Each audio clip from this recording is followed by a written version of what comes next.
வாழ்க வையகம், வாழ்க வையகம், வாழ்க வளமுடன்.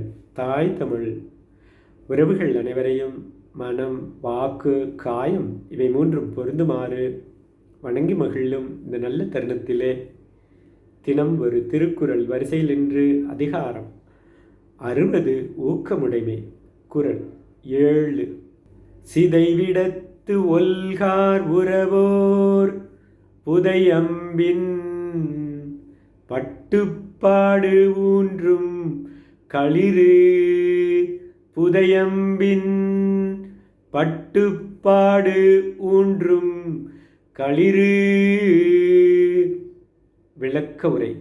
போர்க்களத்தில் தன்னுடைய உடம்பையே மறைக்கும் அளவிற்கு அம்புகளால் விழுப்புண்களை எதிர்கொண்ட போதிலும் தன்னுடைய பெருமையை நிலைநாட்டுவதற்கே முயற்சி செய்யும்.